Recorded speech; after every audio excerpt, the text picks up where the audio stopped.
नमस्कार, the calendar post में आपका स्वागत है। आप देख रहे हैं हमारा खास प्रोग्राम मुखातिब द कैलेंडर। आज हम एक ऐसी शख्सियत से आपको रूबरू करवाने जा रहे हैं जिन्होंने बतौर पत्रकार अपनी सेवाएं पत्रकारिता में की है और आज अपनी मेहनत एवं ईमानदारी के दम पर एक बहुत बड़े मीडिया हाउस में आज संपादक के पद पर पदस्थ है। हमारे साथ हैं पंजाब केसरी जयपुर राजस्थान के संपादक श्री विशाल सूर्यकांत जी। सर, आपका हमारे प्रोग्राम में बहुत बहुत स्वागत है। सर, आज आप अपनी मेहनत और ईमानदारी के दम पर आप एक पत्रकार से आज बड़े मीडिया हाउस में संपादक के पद पर सर, इस सफर के बारे में सर थोड़ा सा बताइए। पहले तो बता दूँ, पंजाब केसरी का जो टीवी स्क्रीन है उसका एडिटर हूँ। हमारे प्रिंट के संपादक हैं वो रघुआदित्य जी और अन्य लोग हैं। और बहुत शुक्रिया, आपने इन अल्फाजों को चुना, ईमानदार और तमाम चीज़ें हैं, लेकिन पत्रकारिता बहुत व्यवहारिक एक तरह से पेशा है और इस व्यवहारिक पेशे के अंदर हम अपने कैसे हमारे संस्कारों को बरकरार रखते हुए आज के दौर की ज़रूरतों को कैसे साथ लेकर चलें। दरअसल अच्छा पत्रकार है, मैं उसी को मानता हूँ। अपने सिद्धांत भी रखे लेकिन साथ में व्यवहारिक पक्ष है उसको भी रखे, क्योंकि एक पत्रकार केवल एक पत्रकार नहीं बल्कि एक कर्मचारी भी होता है। इस बात को समझना पड़ेगा। और अच्छा पत्रकार वही है जो कर्मचारी होने के गुण और पत्रकारिता के गुण में संतुलन बनाकर चले। और कम से कम समाज के अंदर ऐसा नहीं है कि अगर ऐसा नहीं होगा तो पत्रकार नहीं होगा, लेकिन वो लंबे समय तक इस पूरे सिस्टम में वो सर्व कर सकता है, समाज के लिए काम कर सकता है कि लंबे समय तक। और आप समझ सकते हैं, अगर लोगों की बेहतरी के लिए काम करना है, खुद की बेहतरी के लिए काम करना है, तो लंबा सफ़र तय करना ज़रूरी है। अगर सफ़र आपका बीच में रुक जाता है या सफ़र आप पूरा नहीं कर पाते तो शायद आप अपने मन की जो भावना है उस मुताबिक भी काम नहीं कर पाते और लोगों का भी इस रूप में भला नहीं हो पाता। तो पत्रकारिता की बुनियादी शर्त ये है कि आपको कम से कम लगातार चलना है, इसमें आपको सिद्धांत भी रखना है और काफ़ी हद तक व्यवहारिकता भी रखनी है। सर, अभी आपने लगातार चलने की बात की, अपने सिद्धांतों की बात की। सर, पत्रकारिता का जो पहला दौर है सर, पत्रकारिता लोकतंत्र का चौथा स्तंभ हमारे देश में माना गया है सर, और वाकई चौथा स्तंभ इसको कहना ठीक भी है सर। लेकिन आज की पत्रकारिता को देखते हुए कहीं ना कहीं ऐसा लग रहा है कि हमारी पत्रकारिता की हुई है एक ही विषय या एक ही खबर को लेकर। पत्रकारिता के जो लोग हैं उनमें भी पक्ष और विपक्ष बना है। कुछ लोग उसके पक्ष में होते हैं तो दूसरे लोग उसी चीज को जो है गलत अपना सिद्ध करते हैं अपनी बातों के आधार पर। तो सच को कैसे, इसका मूल्यांकन कैसे किया जाए कि चीज वास्तविकता में सच्चाई क्या है? उसमें आपको पत्रकार का पूरा उसका जो सफ़र रहा है उसको देखना पड़ेगा। अगर मैं रोज़ाना 10 दिन आपके लिए अच्छा लिखता हूँ तो आप और हमारे जो रिश्ते हैं उसको देखने वाला वो ये कहेगा कि ये इनके खास है। तो मुझे अपनी पत्रकारिता में वो चीज़ भी डालनी पड़ेगी कि मैं 10 दिन आपके लिए अच्छा लिखता हूँ तो 10 दिन आपके विरोधियों के लिए भी अच्छा क्या मेरे पास में हो सकता है, या मैं आपके खिलाफ लिखता हूँ तो 10 दिन आपके खिलाफ लिख रहा हूँ तो क्या 11वें दिन आपके लिए कोई पॉजिटिव भी चीज़ ढूंढ सकता हूँ। तब वो बैलेंस थॉट आता है कि हाँ ये पत्रकार है, वो मुद्दों के आधार पर समर्थन दे रहा है, विचारों के आधार पर दे रहा है, और इसकी कोई व्यक्तिगत निष्ठा या व्यक्तिगत पसंद है उसके अंदर नहीं है। पुराने पत्रकार हमेशा इस बात का ध्यान रखते थे कि कहीं संतुलन है वो बिगड़ न जाए, क्योंकि ऐसा नहीं है कि संतुलन साधना है वो ज़रूरी है और उसके बदले में आप पत्रकारिता के जो मूल सिद्धांत है, सच्चाई की तह तक जाना, खोज करना, उन सिद्धांतों के साथ समझौता कर दे। ये संतुलन इसलिए भी ज़रूरी है क्योंकि पत्रकार का और पत्रकारिता का एक बड़ा उद्देश्य है कि आपकी स्वीकार्यता भी होनी चाहिए। जो मैं कह रहा हूँ वो लोग उसको स्वीकार करें और स्वीकार्यता का दायरा बढ़ाते रह जाना है। ग्रामीण अंचल से लेकर प्रादेशिक स्तर से लेकर राष्ट्रीय स्तर तक आपकी आवाज़ है वो तभी सुनी जाएगी जब आपकी आवाज़ के अंदर एक तरह से सत्यता होगी, निष्पक्षता का भाव होगा, सरकार की तारीफ भी करें, सरकार की खिंचाई भी करें। ये पूरी चीज़ों को आपको समझना पड़ेगा, अन्यथा आप एक धड़े या एक वर्ग के अंदर अगर बढ़ जाएंगे तो फिर उस वर्ग के जो लोग हैं वो आपके समर्थक हो सकते हैं, लेकिन उनका क्या जो आपके विरोध में है। बतौर पत्रकार, बतौर विचारक आपको उनके साथ में ज़्यादा तर्क करना पड़ेगा जो आपके विरोध में है। तो उनको अपनी तरफ जोड़ना, अपनी बात से कन्विंस करना, सहमत कर देना, ये महत्वपूर्ण जिम्मेदारी पत्रकार की मुझे नजर आती है। जो आपके समर्थक हैं वो कुछ भी ना करेंगे तब भी आपके समर्थक हो जाएंगे।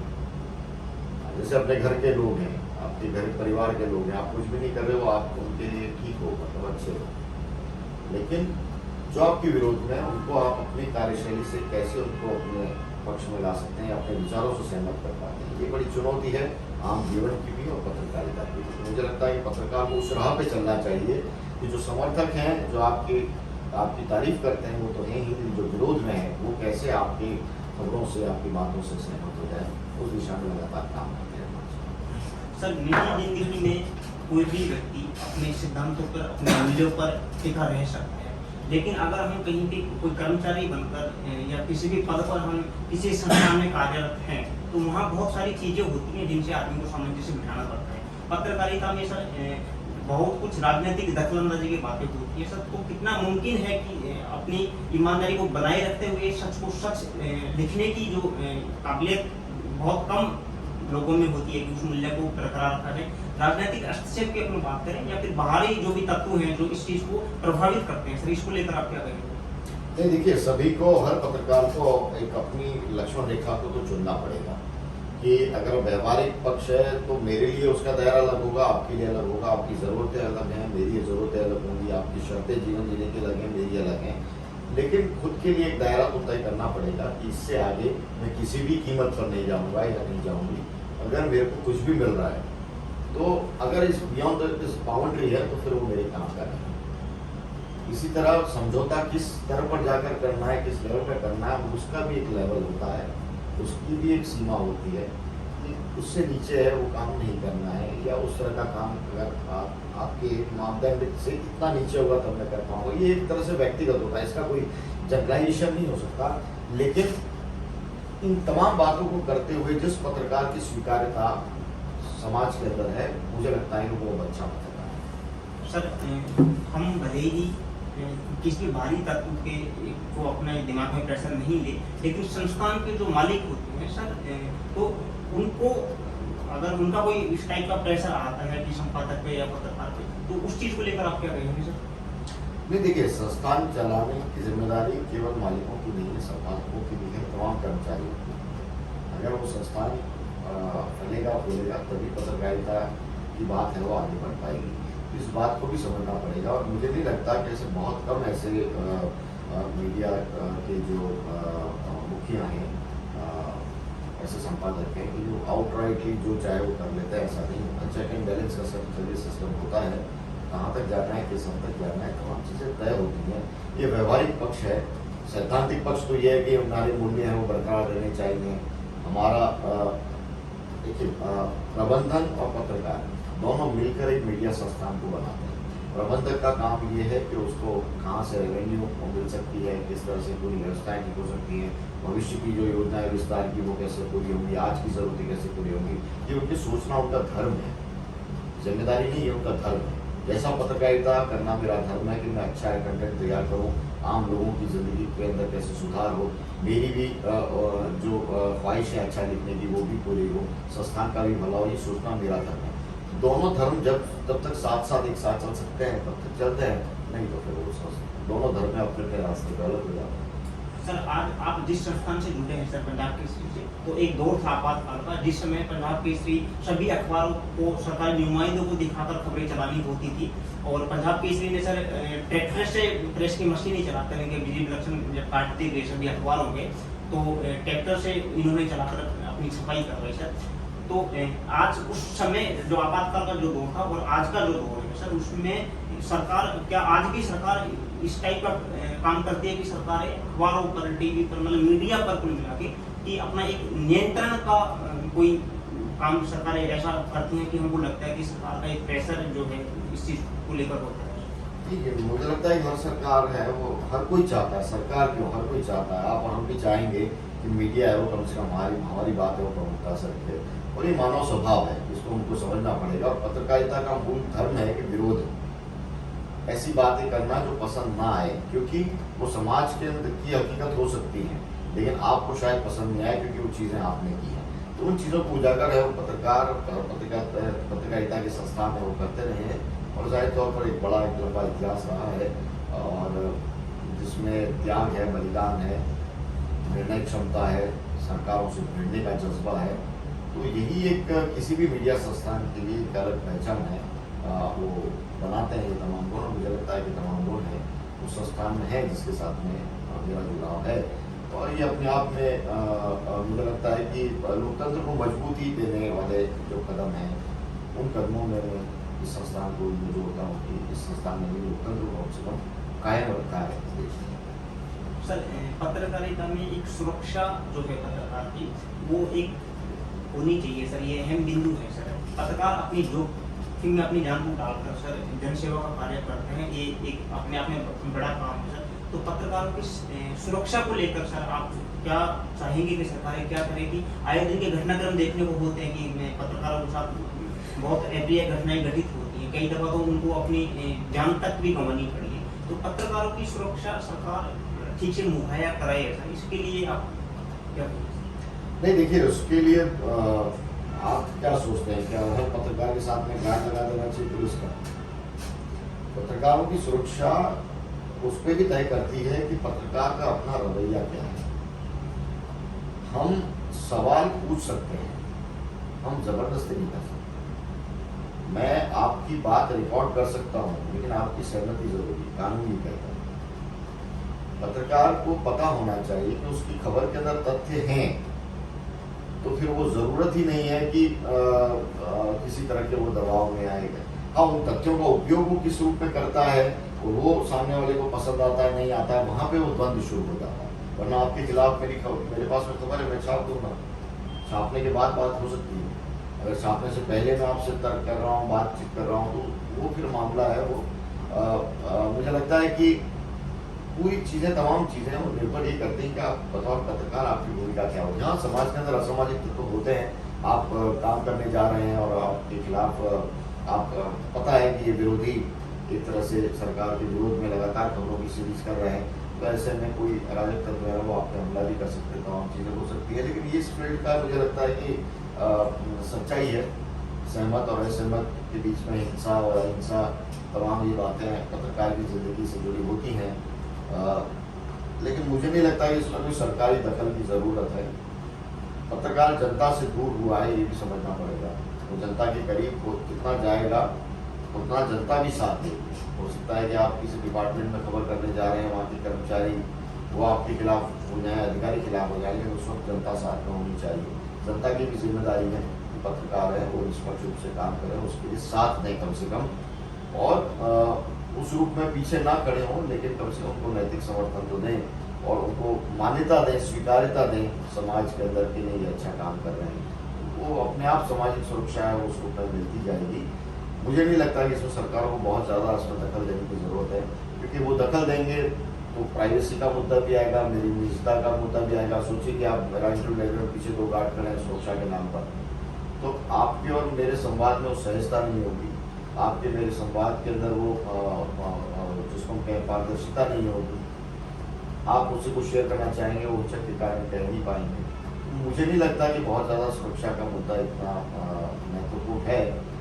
पत्रकार की खबर में इतना दम होना चाहिए और उसमें इतना नैतिक बल होना चाहिए कि आपके खिलाफ अगर मैंने खबर की है तो मैं आपसे आके पूछूं कि ये आपके खिलाफ मैंने खबर की है, इस पर आपका क्या कहना है।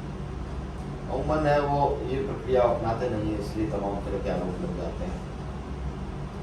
मुद्दों की अतिवादिता भी समाज के अंदर ज़्यादा है, वो भी एक बड़ी समस्या है। उसको भी समाज को नियंत्रित करना पड़ेगा कि आपके खिलाफ अगर कोई व्यक्ति है वो भी समाज का है, वो भी भारतीय है, वो भी हिंदुस्तानी है, वो भी देश का नागरिक है, तो असहमति है वो हिंसक विरोध का आधार है, वो कभी नहीं बन सकता। सर एक बड़ा विषय अभिव्यक्ति की स्वतंत्रता है। एक आदमी कहता है उसको अभिव्यक्ति की स्वतंत्रता मान लिया जाता है, दूसरा व्यक्ति कहता है तो उसको बिगड़े बोल दिया जाता है। इस चीज को लेकर आप क्या कहें? देखिए, सेलेक्टिव परसेप्शन एक वर्ड है कि आप अपने मुताबिक धारणा को चुनते हैं। क्योंकि आप मेरे से जुड़े रहे तो मेरे लिए अच्छा ही सोच रहे हैं, हो सकता है कि मेरा एक शेडो पार्ट भी, लेकिन आप उस तरफ ध्यान नहीं देंगे क्योंकि आपका अनुभव मेरे साथ में अच्छा रहा है। तो जिसका जिसके साथ जैसा अनुभव होता है उस तरह की धारणा वो मन में बैठा लेता है, और इसीलिए आपको लगता है कि अभिव्यक्ति की आज़ादी है, तो ये अभिव्यक्ति की आज़ादी तो ठीक है, लेकिन किस हद तक होगी ये कौन तय करेगा? क्या ये अभिव्यक्त करने वाला करेगा या सुनने वाला करेगा या समाज करेगा?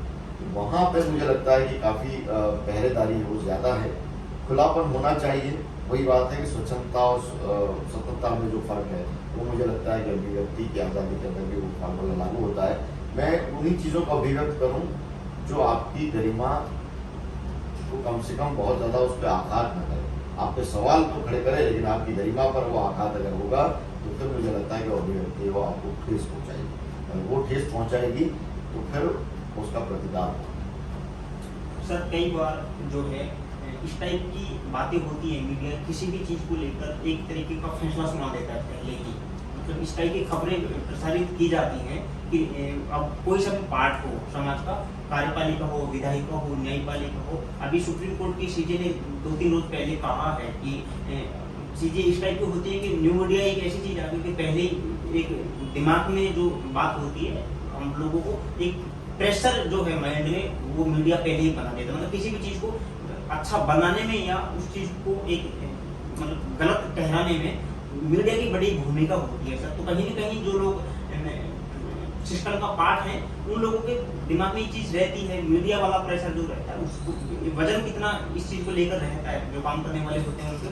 देखिए सूचनाओं का जो प्रवाह है जी, और ये एक ऐसा है जैसे बांध का दरवाजा आपने खोल दिया, कितना पानी जा रहा है आपको नहीं पता, पानी का प्रवाह नजर आ रहा है और तबाही नजर आ रही है। उस तबाही को रोकने के लिए अगर आप वहाँ जो लोग उससे प्रभावित होने वाले हैं उनको पहले से अलर्ट कर ले, उनको पहले से जागरूक कर ले, तो उनकी तबाही नहीं होगी, कोई बांध टूटता है। तो ये सूचनाओं का बांध एक तरह से टूट गया है, अनियंत्रित है, इसको कोई रोक नहीं सकता, न सरकार रोक सकती न विपक्ष रोक सकता। अभी आज की स्थितियाँ ऐसी हैं कि आप सुबह से लेकर शाम तक हजारों आपके मोबाइल पे अलग अलग तरह के मैसेज आएंगे, आपको पता ही नहीं चलेगा कि कौन सा सही है कौन सा गलत है, और वो आखिरकार समाज को प्रभावित कर रहे हैं।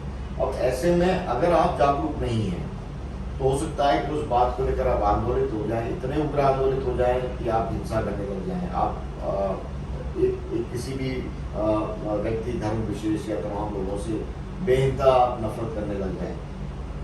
सूचना का प्रवाह है वो तो ऐसा है कि आपको ये तमाम दुर्गुणों से वो भर देगा।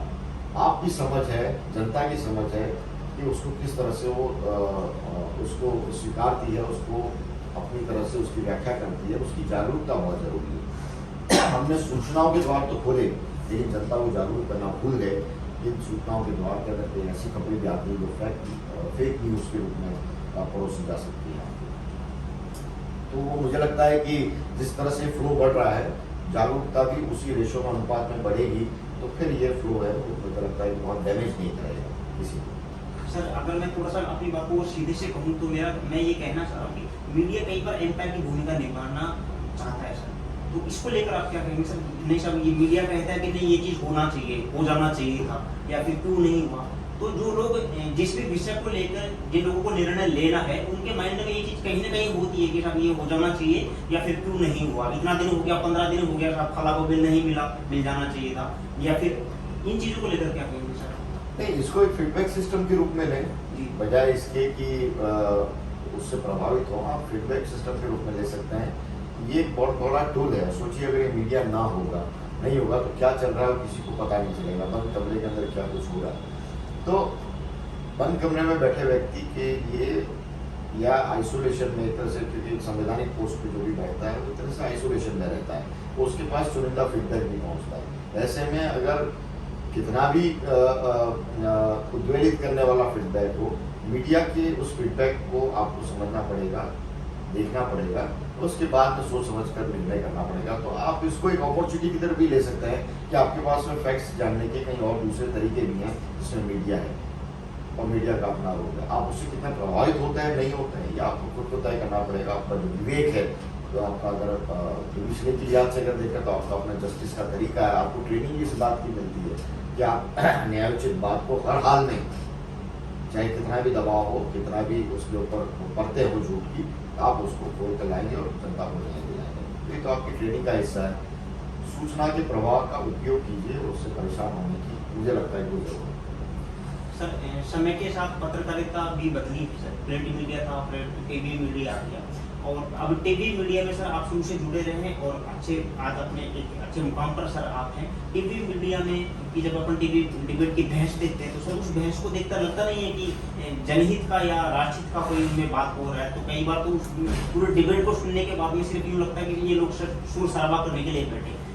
उस डिबेट को किस तरीके से किया जाए? जैसे सर मैंने काफी कई शोज मैंने आपके देखे हैं, तो उनमें लगता है कि इस पूरे शोज का कहीं ना कहीं सार्थक जो चीजें होती हैं वो समाज को मिल रही हैं सर। बहुत ज्यादातर अमूमन यही होता है कि सर पूरा टीवी डिबेट को अगर अपन देखें तो उसमें परिणाम कुछ भी देखने को नहीं मिलेगा, बल्कि धक्का मुक्की मारपीट तक टीवी डिबेट में सर देखी जाती है। तो किस तरीके से इस चीज को सार्थक बनाया जाए कि वो लोग देश हित में भी हो, समाज हित में भी हो, और देखने वालों को भी लगे कि पत्रकारिता के जो मूल्य हैं वो इस तरीके के हैं कि वो शोभा दें। देखिए, जहाँ पे विध्वंस होता है, जहाँ दुर्घटना होती है, जहाँ हंगामा शोर शराबा होता है, जहाँ एबनॉर्मल चीज होती है, हमारा ध्यान उस तरफ जाता है।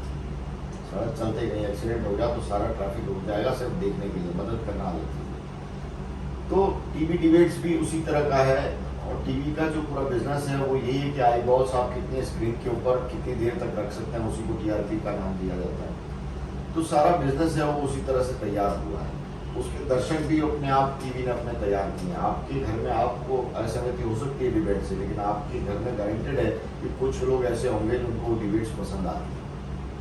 वो उन धारणाओं को उनको पसंद करते हैं, उस तीव्रता को पसंद करते हैं, उस इंटेंसिटी को पसंद करते हैं, अपनी बात रखने का जो तरीका है उसमें उग्रता को पसंद करते हैं, उसको उनको अच्छा लगता है। उसमें वो एक तरह की ये ठीक वैसे ही है जैसे आप कोई वीडियो गेम देख रहे हो, ये ऐसी ही फैंटेसी है जैसे आप WWE देखते हैं, ये ऐसे ही है जैसे आप क्रिकेट मैच देखते हो। किसी का आपके पक्ष के व्यक्ति का भारी आवाज के अंदर चीखना चिल्लाना कई लोगों को पसंद भी आता है, कुछ लोगों को नहीं आता। तो ये व्यक्तिगत चॉइस की बात है, लेकिन हाँ अनफॉर्चुनेट पार्ट ये है कि इस तरह की डिबेट को पसंद करने वाले लोग ज़्यादा हो गए हैं, और इससे सार निकलना चाहिए या इस डिबेट का क्या नतीजा निकला उस पर विचार करने वाले लोग कम हैं। मीडिया ने भी वो जिम्मेदारी नहीं निभाई है, दर्शकों ने भी वो जिम्मेदारी नहीं निभाई है। जो कंक्लूजन डिबेट का है वो लेकर आते हैं या कोई सार्थक बहस करते हैं, उनको उतनी प्रोत्साहन है वो जनता ने कभी दी नहीं है, चाहे वो टीआरपी के लिहाज से कहें या लोकप्रियता के लिहाज से। तो ठीक है, वो समाज में एक अच्छाई के प्रतिमान के रूप में जरूर मौजूद होंगे, लेकिन लोकप्रियता अभी भी चीखने चिल्लाने वाले एंकर्स हैं उनको ज़्यादा मिल रही है। तो मुझे लगता है ये दौर है, नयापन है, और जैसे ये ठीक वैसा ही माहौल है कि जब कोई आप नई एक्शन से भरी कोई मूवी देखते हैं तो थिएटर से बाहर खुद को भी आप उस वक्त में उसी हीरो एंग्री यंगमैन की भूमिका में पाते हैं। कि जैसे 2-3-4 दिन के बाद में तुम्हारी उतरती है, आपको लगता है कि नहीं हमारी ज़िंदगी की ज़रूरतें कुछ और भी हैं।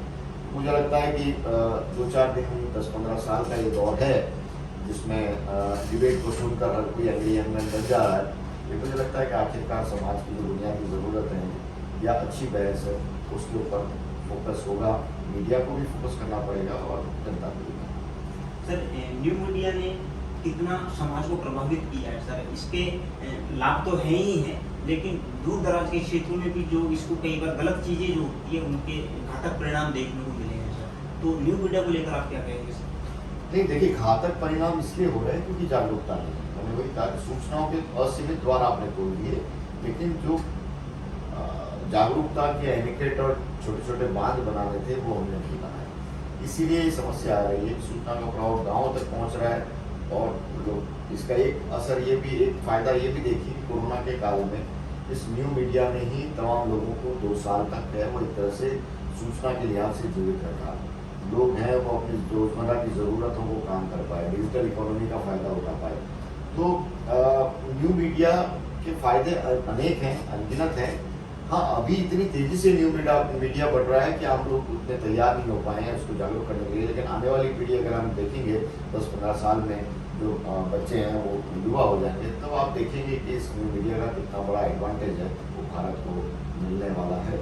अभी हमारे घर में ही अगर हम कहें डिजिटल लिटरेसी के अलग अलग लेवल हैं। आपके घर में आपका बच्चा सबसे ज़्यादा डिजिटल लिटरेट है, उसको पता है कि फ़ोन का ऑपरेट कैसे होता है, उनके फादर को और कम है। दादा दादी या नाना नानी हैं उनको बिल्कुल कम है, उनको केवल मैसेज का ही वो आनंद है। तो हम देख रहे हैं कि अलग अलग स्तर का डिजिटल लिटरेसी का लेवल है, न्यू मीडिया को समझने का स्तर है। मुझे लगता है कि 10-15 साल के अंदर जो नई जनरेशन है वो जब जगह संभाल लेगी, जब बच्चे हैं वो युवा हो जाएंगे, युवा हैं वो बुजुर्ग या अधेड़ की उम्र में आएंगे, अधेड़ है वो बुजुर्ग होंगे, तो मुझे लगता है कि पूरा न्यू मीडिया को लेकर समझ है वो बढ़ेगी। कंटेंट बनाने वाले भी, कंटेंट पढ़ने वाले भी समझदार होंगे। सर कई बार अखबार की पूरी अपन खबर पढ़ते हैं तो पूरी खबर में ये नहीं पता चल पाता कि जो अपराध करने वाला है वो कौन है, नाम पता उससे गायब हो गया है। और मीडिया अपने तरीके से कई शब्दों को गढ़ लेता है सर, जैसे कई जगह पढ़ा जाता है टप दबंग। अब ये दबंग क्या है ये चीज़ नहीं था। तो और कई चीज़ें ऐसी हैं कि मीडिया एक खबर को बहुत ज़्यादा से लेती है, बहुत दिन तक या रोज कवर करना, और कई इस टाइप की चीज़ें होती हैं कि जिनको जगह दी जानी चाहिए वो अखबार से लापता होती है। तो सर इन चीज़ों को लेकर आप क्या कहेंगे सर? इसका समाधान न्यू मीडिया में, अखबार के अंदर बतौर संपादक मैंने जो लिख दिया और उसके बाद में मेरे पास में लेटर टू एडिटर एक बहुत छोटा एक फीडबैक का सिस्टम है, वो मैं छपता कभी नहीं छपता, लेकिन जो संपादक ने कह दिया वो जानकार है, उसके लिए वो बड़ी खबर है। मुझे तय करना है कि फ्रंट पे बड़ी खबर पहुंची। टीवी ने भी ये परंपरा शुरू रखी कि उसने दिखाना शुरू कर दिया, गाना पढ़ाना शुरू किया। फिर न्यू मीडिया ने फीडबैक को महत्व देना सिखाया है। मैंने अगर वो कोई कंटेंट है वो दिया है या मैंने कुछ बात कही है, अगले घंटे के अंदर वो लोकप्रिय नहीं हो रही तो फिर मेरे कंटेंट पे भी सवाल है। तो एक तरह से लोकतंत्र खबरों का या कंटेंट का लोकतंत्र है उस न्यू मीडिया ने दिया है। तो आप जो कह रहे हैं वो बिल्कुल सही है कि अखबार है या टीवी है वो बिल्कुल इस रूप में खबरों को परोसते हैं, तो कई बार उसकी विश्वसनीयता पर सवाल होता है, उस पर उसकी गंभीरता पर सवाल होता है। लेकिन आखिरकार अगर वो लोकप्रिय नहीं है, आखिरकार पैमाना लोकप्रियता का अगर उस पर अगर हम देखते हैं तो मुझे लगता है कि दोनों माध्यम में अपना लोकप्रियता हासिल कर रहे हैं। न्यू मीडिया और उसके अंदर फिल्टर का काम करेगा। ये दौर है, मतलब इसको आप तो ये नहीं कह सकते कि ऐसा ही है, ये दौर आया है, समझना पड़ेगा।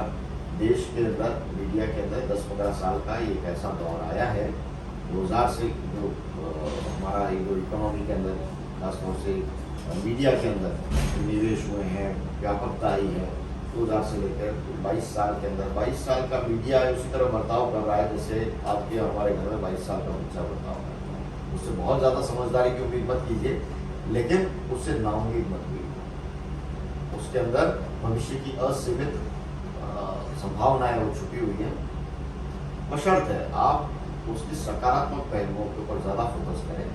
अगर आप बच्चे को बार बार टीज करेंगे वो बिगड़ गया तो फिर बिगड़ ही जाएगा, वो मनमानी पे उतर पाता है। तो मीडिया को आप सराहिए, चाहे वो प्रिंट हो टीवी हो, उसके अच्छे कामों को सराहिए। इन तमाम विविधताओं और हम कहें कि आप सूचनाओं के प्रवाह में अगर वो मीडिया बह भी जा रहा है तो उसमें भी कई लोगों का भला हो रहा है, इस बात को समझना पड़ेगा। और ये भला होना बंद हो जाएगा तो फिर लोकतंत्र अराजक हो जाएगा। नेता अफसर इस रूप में डेमोक्रेसी को चलाते हैं, उनको चेक एंड बैलेंस करने का बहुत बड़ा जरिया मीडिया है। इसका होना जरूरी है। ये कितना निष्पक्ष होगा, कितना ये प्रभावशाली होगा, ये निर्भर करेगा पाठक दर्शकों पर और पत्रकारों पर, प्रबंधकों पर, लेकिन इसका होना जरूरी है। इसके होने से आप इनकार नहीं कर सकते। सर पत्रकारिता के क्षेत्र में आने वाले जो युवा जो साथी हैं उनको आप क्या मूल्य अपनी तरफ से बताना चाहेंगे कि वो अपने व्यक्तित्व में उस चीज़ को उतारे और जो है उससे जो है पत्रकारिता के साथ ठीक इसी तरह बनी रहे और जो है जनहित के और राष्ट्रहित के काम में वो लोग आए। सर 4 बातें हैं, बहुत लंबी बात हो गई है, लेकिन 4 बातें हैं बड़ी महत्वपूर्ण है, जिनको मैं जहाँ भी जाता हूँ कहता हूँ। 4 बिंदु। पहले तो ये कि जिद ये रखिए कि जहाँ रहे नंबर 1 अपने कामों की बदले जिद होनी चाहिए। बहुत ज़्यादा महत्वाकांक्षा इनमें से जो उस चैनल में चले जाए, उस चैनल में चले जाएँ। आप यही सोचिए कि आप उसी चैनल में बैठे हैं जहाँ आप जाना चाहते हैं। अब आप काम करिए कैसे करें और अपने जो आसपास के लोग हैं उससे सकारात्मक प्रतिस्पर्धा करते हुए आप नंबर 1 बनने की चाह रखिए। जहाँ रहूँगा नंबर 1 रहूँगा, वो आपको अलग सेटिस्फेक्शन देगा। नंबर 1। नंबर 2, ईगो क्लैशेस बहुत होते हैं पत्रकारों में। और दिलचस्प बात यह है कि ईगो की लड़ाई में वो जीतता है जो पहले अपना ईगो खत्म करता है। तो ये इसको आप ध्यान में रखिए। तीसरी बात ये कि सच रहिए, मतलब सच्चाई के साथ रहिए, सहज रहिए। सच बोलने वाले के साथ में एक बहुत बड़ी सुविधा है कि उसको याद ही रखना पड़ता है किससे उसने क्या कहा। झूठ बोलने वाले को याद रखना पड़ता है कि इसको ये कहा था, उसको कहा। सच रहिए, ट्रांसपेरेंट रहिए, जिंदगी को इतनी जटिल मत बनाइए, सहज रूप से जीवन चल सकता है।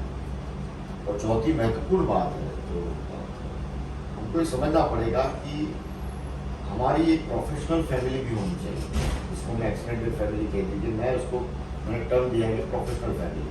प्रोफेशनल फैमिली है वो बताती है कि मेरे घर में अगर ज़रूरत है, अगर मैं पत्रकार हूँ तो सारे घर की ज़रूरत मुझसे होगी, सारे विचार मुझसे दिए जाएंगे। मोदी को क्या करना चाहिए, राहुल गांधी को क्या करना चाहिए, सही कर रहे हैं नहीं कर रहे हैं, पूरा परिवार मुझसे जानकारी चाहता है। मैं अगर जानकारी चाहूँगा तो मुझे परिवार का कोई सदस्य उस रूप में नहीं दे पाएगा। तो ऐसे में मेरा जरिया यही होगा, मेरे साथ में जो बैठा हुआ कलीग है, मेरी जो ज़रूरतें हुई, कोई आपात ऐसी स्थिति हुई जिसमें मुझे कंटेंट चाहिए, मुझे व्यक्तिगत मदद चाहिए, मुझे लगता है कि परिवार से ज़्यादा मेरे साथ में बैठा हुआ व्यक्ति है वो मेरा मददगार हो सकता है। तो उसको अपना दोस्त मानिए, उस अपना प्रतिद्वंदी तो आपका होगा ही, क्योंकि वो कलीग है, वो आपके साथ नौकरी कर रहा है, लेकिन प्रतिस्पर्धा को भी एक लेवल तक ही रखिए। इसके बाद उसको अपनी जो व्यावसायिक जिंदगी है, प्रोफेशनल लाइफ है, उसका एक सदस्य मानिए। तो वो मुझे लगता है कि आपको बॉन्डिंग है वो बढ़ाएगा पत्रकारों के बीच में, सुख दुख के अंदर काम आने की जो भावना है वो बढ़ाएगा। क्योंकि हमारा कोई दूसरा है नहीं, हम अपने घर के अंदर पत्रकार बन गए हैं, तो सभी अच्छी बातें, सारे आदर्श हैं वो हम से उम्मीद है वो की जाती है। लेकिन हमारी ज़िंदगी की जो कठिनाई है उसमें साथ वही देगा जो हमारे नेक्स्ट लेवल पर बैठा है, उसकी कदर कीजिए बजाय उसके कि हम उससे दुश्मनी निकालें। तो 3-4 बातें मुझे लगता है कि पत्रकार के लिए बहुत ज़रूरी है। ये आपको सहज बनाएंगी, अच्छा पत्रकार बनाएंगी, प्रतिस्पर्धा में विश्वास करने वाला पत्रकार बनाएंगे, लेकिन इसके बावजूद भी वो पूरी जीत है। सर, हमारे प्रोग्राम से जुड़ने के लिए आपका बहुत शुक्रिया। और उम्मीद है सर, ये हैं विशाल सूर्यकांत जी सर, पंजाब केसरी जयपुर राजस्थान के डिजिटल विंग के एडिटर हैं। इनका सरल, सौम्य और सुलभ व्यक्तित्व और ये जो सारी बातें हैं यकीनन हम सभी के लिए लाभप्रद हैं। और उम्मीद है ये अपनी पत्रकारिता के जो मूल्य हैं उनको ऐसे ही बनाए रखेंगे और समाज के हित के लिए कार्य करेंगे। सर बहुत शुक्रिया। शुक्रिया। जिस रूप में आप जानकारियाँ ले रहे हैं, समंदर के अंदर कैसे, समंदर से पूछिए कि उसकी खासियत क्या है, तो ये पत्रकारों से उनके बारे में पूछना मुझे लगता है कि एक बड़ा दुर्लभ कार्य है।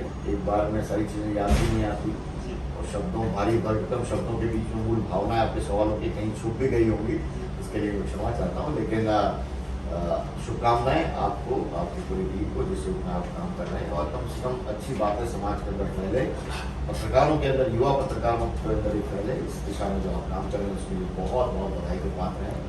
धन्यवाद इसलिए नहीं कि आपने मेरा इंटरव्यू लिया, धन्यवाद इसलिए कि इतना संवाद हुआ, सार्थक संवाद हुआ। और मुझे लगता है कि संवाद का कोई एक नतीजा है वो निकलेगा।